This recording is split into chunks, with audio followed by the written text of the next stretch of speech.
It tags, labels, and in effect defines us.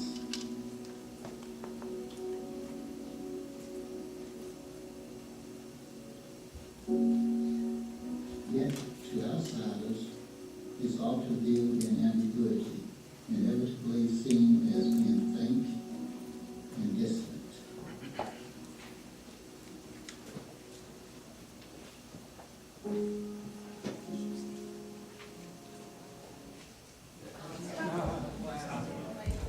Have been designated can come as well. Thank you.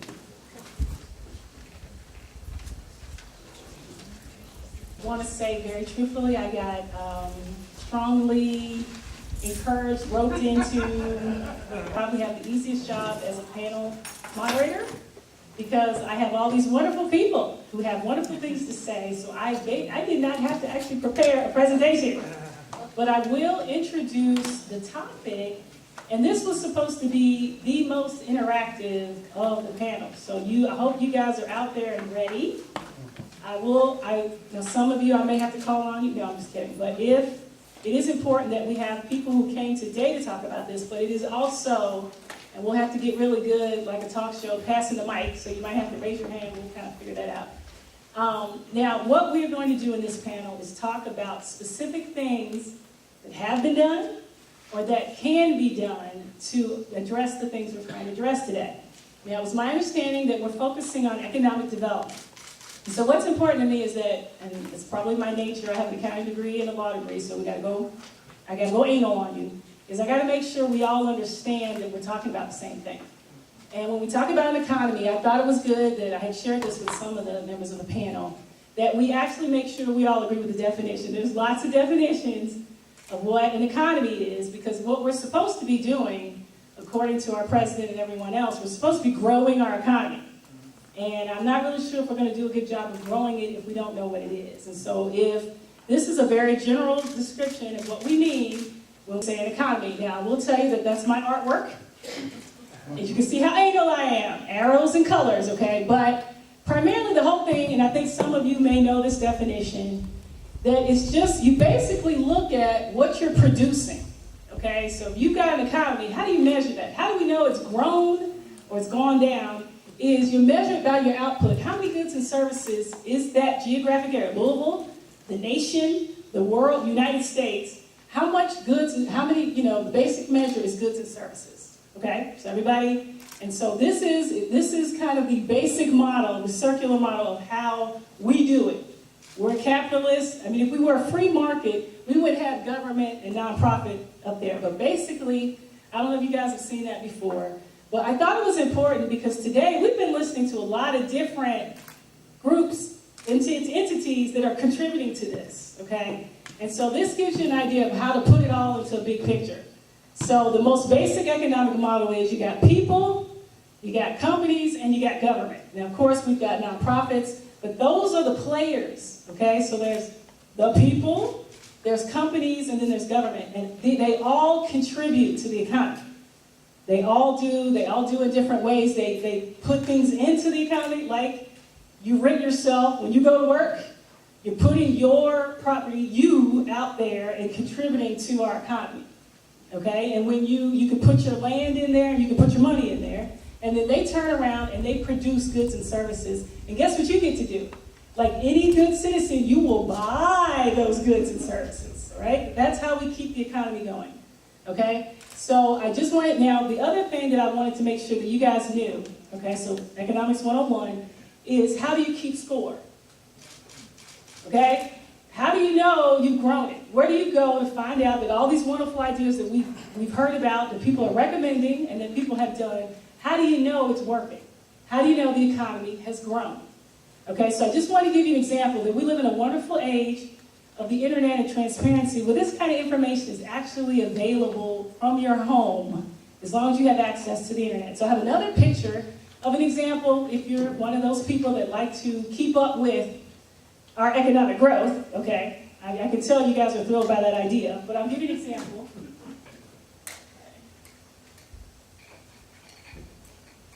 What we do in this country is GDP. Anybody ever heard of that? Raise your hand. Okay. Anybody want to say out loud, what does GDP stand for? It's up there. All right. Okay, good students. Okay. So that's what we're measuring. This is actually the Jefferson County. This is Louisville. Okay? What's in, because I'm not really sure how well you can see that, but let's see. What's in green are the goods and services being produced by government. Okay? So you can kind of tell whether it's growing or it's going down. Okay? The gold, okay. So the gold is goods and the blue is services. So what's that? You got kind of an idea of what Louisville looks like right now. Okay? We're growing. Okay? So I don't know who's doing it. I don't know if the companies are doing a great job, if you guys are doing a great job, or government's doing a great job, but for whatever reason, we're growing. Now, I think we all can agree that it's probably not growing fast enough. It's not getting us what we want. And so this is actually available. It's this U.S. Bureau of Economic Analysis. If you go in and you pick a geographic area, it will give you this. Okay? So if you, on a day when one of your favorite shows isn't on or whatever, you can go in and check and see if we're still growing. Okay? Now, the rest of the panel, we do have Holly Spade, Chief Economic Development, Kentucky Economic Development. Okay? Okay, good. We've got Steve Weiser, who's an architect. But before they go, because they have specifically worked on these issues and done activities to help this growing, okay, is that we have the Bingham Fellows who actually studied and worked on a specific geographic area of West Louisville. And so they are here, and it's a fairly large group. Was it like 40 something? Okay, it was a large group of citizens, business, government, all kinds of people, all kinds of actors. I think someone earlier asked, are there people from the foundations? Are there people? They had all that serving in this group. So there was a large group, and everybody was represented on that group. But they do have representatives today. So I know you guys are disappointed, but we're not going to hear from all 40-something of them today. But we do have the representatives. They're going to talk about what I have been told, maybe some of the ideas you came up with, some of the things you learned from doing volunteering to do this work, okay? And we're going to hear from them first, and then we're going to hear from others who've done similar or different activities to help us do this, okay? So, Steve, you're going to go first. What I would like them to do is state their name, and then just if you want to give your title, Grand Poobah, like whatever you want to call yourself. I think everybody's okay with it. And then go into whatever you want to share with the group. We're going to try, because we have so many people, we're going to try to do a good job. I'm going to bang you on the head. If you go too long, we got to make sure we get everybody in, because this was supposed to be interactive, meaning I bet there's some things you guys would like to see or things you're doing that also I think the rest of us need to hear about it. Okay? So we'll start with Steve. Thank you. I'm Steve Poe, and today I'm here as a Bingham Fellow. The Bingham Fellows class this year is studying how to improve the quality of life in the West End. And we've been doing that since early this year. It's a very dedicated group that are all volunteers. It's a cross-section of our whole community. And I'd like all of you that are here today in support of this, raise your hand.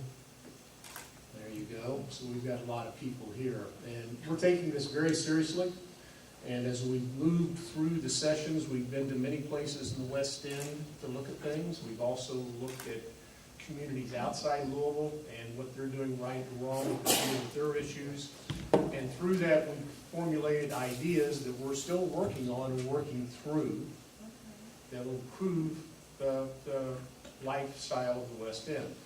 So we all have elevator speeches, and I'm not going to bore you with the whole elevator speech, but I'm going to give you an excerpt and then try to give you an idea of real life, what we're trying to accomplish in my group. And then Dan and Renee will do the same thing for theirs. So ours is the West Louisville Development Corporation, and that's what it's being called. We've also been called the Community Empowerment Association. We're still working through the name. We can't afford to allow West Louisville, with its many untapped assets, businesses, people, and potential, not to fully be recognized and included as a vital part of Louisville's future. While there are many great organizations that do incredible work for the citizens of West Louisville, our Bingham Fellows class has identified a desire for an organization that is a holistic advocate, a catalyst that can coordinate and guide a community renaissance by leveraging private and public resources. Dubbed the West Louisville Development Corporation, our organization will be a not-for-profit corporation whose primary mission is to stimulate economic development and community revitalization in all neighborhoods of West Louisville. The intention is not to compete with existing services in the area, but rather complement and grow their success through a focus on 4 primary objectives: increase family income and wealth, expand housing and real estate investment, improve access to quality education, and support healthy environments and lifestyles. We will lay the framework for an entity that, while supported by public and private sectors, will outlast political cycles and exist as a nonpartisan community effort. We, as part of the motivation for this, and as things we've looked at entities that we think have worked. One being Downtown Development Corporation, which has revitalized downtown over the years by focusing on downtown. We also, which one that I'm highly motivated by, is the success of Waterfront Development Corporation. And I use that example because over 30 years ago, some civic-minded individuals came together and then brought the politicians in and said, you know what, we need to reclaim our waterfront. It's nothing but, and any of you that are my age will remember this, some of you won't, but it is nothing but junkyards, it's oil terminals, it's barge facilities, and it's killing our downtown. And so what we're going to do is we're going to dream big, and we're going to say that we're going to build a world-class urban waterfront park. And many people rolled their eyes. And they said, what are you thinking? Don't you know that no one comes downtown after 5 o'clock?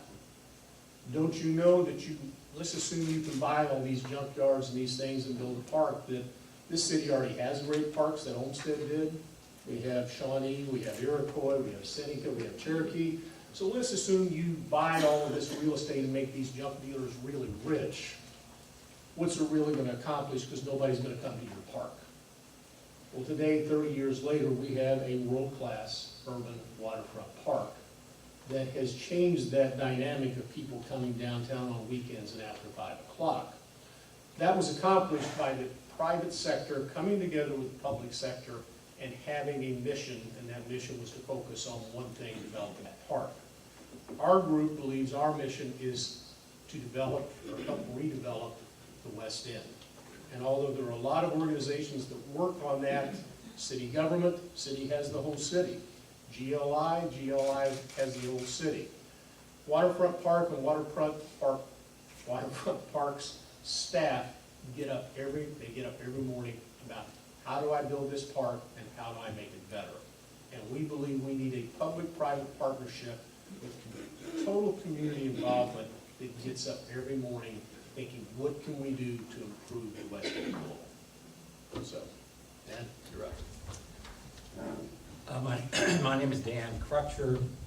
I too am with the Bingham Fellows Group. I'm also the publisher of Louisville Magazine and the chair of the board of Louisville Central Community Center.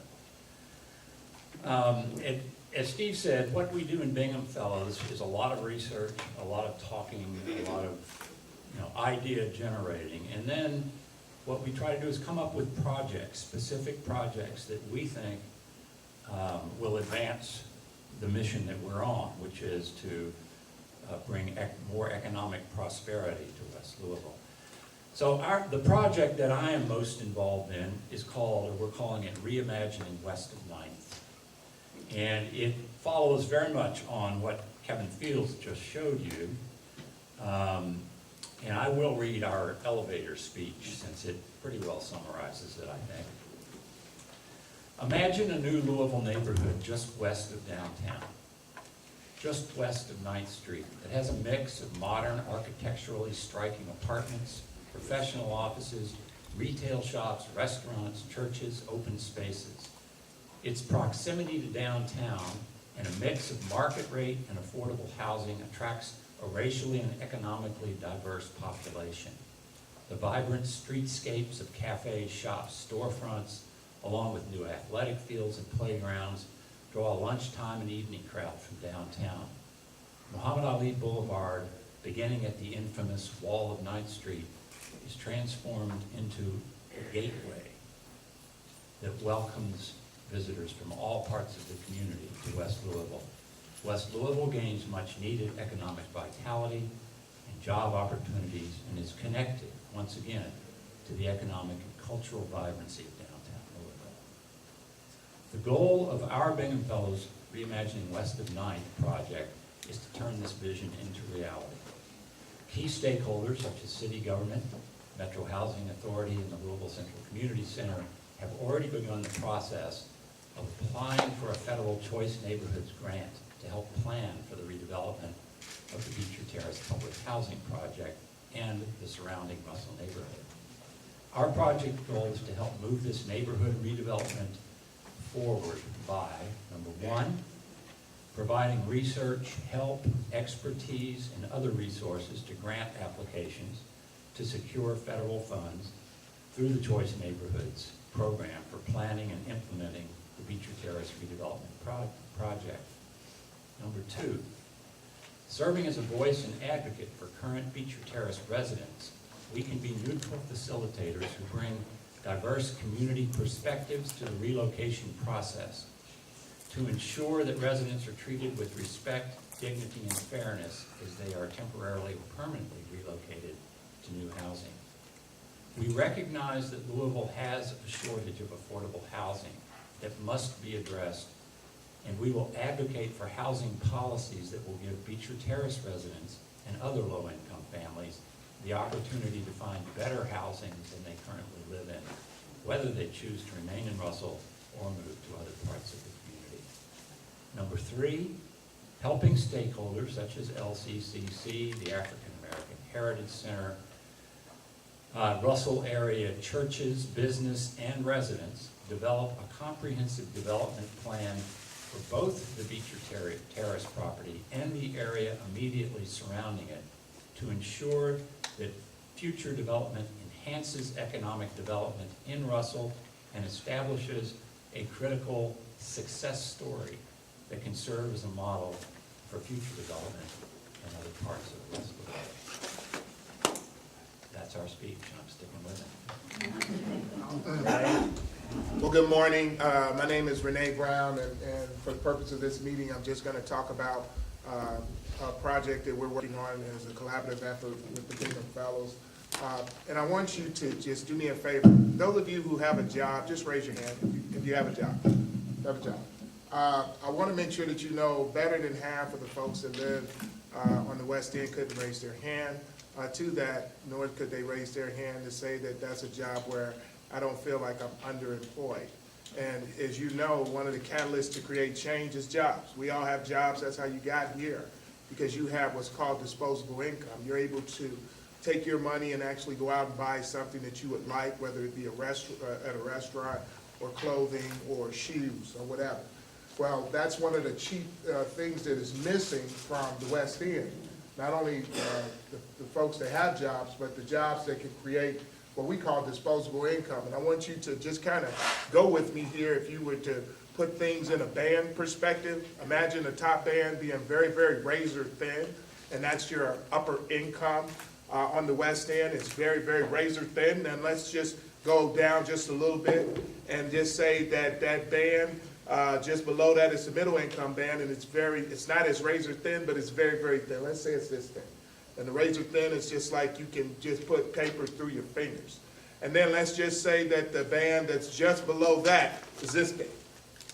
And that's where everybody else is at. You know, it's like Gilligan's Island. Remember when they used to introduce the cast and crew? They always had, and the rest, that's where you got.